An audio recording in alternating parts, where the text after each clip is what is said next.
Staying connected while traveling with your RV is important for many in the RV community. Whether you need to be connected for work or just want to be able to check in on social media, stream your favorite shows, in this video, we're going to talk about ways to save on the costs for staying connected while you're on the road. My name is Charity, and I've been traveling the US with my family in our RV for the past 5 years. When we first hit the road and saw that most campgrounds offered Wi-Fi as an amenity, we thought that was awesome.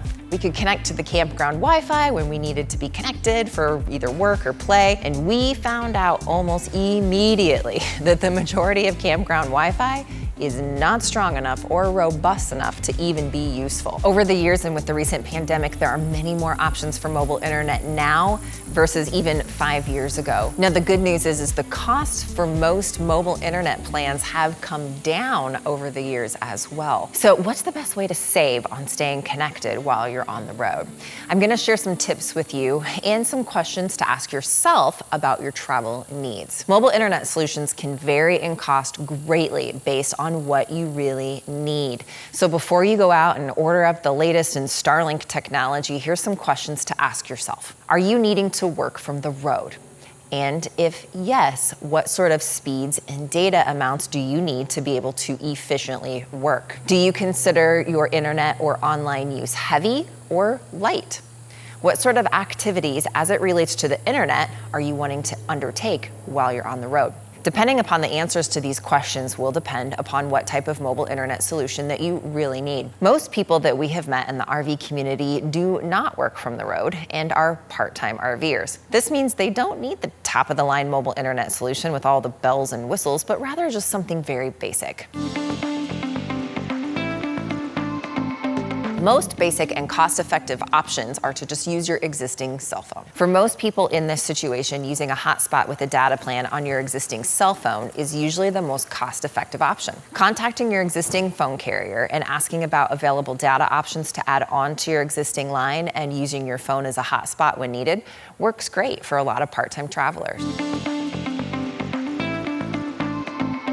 So kind of a mid-range option would be to get an actual hotspot device. People who need a better option than using their phone, hotspots, or purchasing an actual internet hotspot device is the next step up. Depending upon the carrier, these devices can run $90 to over $300 for the hotspot device itself. And then the monthly service can range in cost depending upon how much data you're needing and those types of things. One thing to keep in mind when choosing a hotspot versus a router is it will work with just one carrier. Knowing where you plan to spend time or the places that you're most likely to travel and travel through is important, because not all carriers will have coverage in certain areas. For example, we found that when staying in the northern Wisconsin area along the shores of Lake Superior, there was no Verizon coverage, but we did have internet through our T-Mobile hotspot. If you decide that a hotspot is the best and most cost-effective option for what you need, make sure to check the carrier's coverage map against where you plan to travel to make sure you're going to have service. Some RVers have found getting a hotspot through a different carrier than their current cell phone provider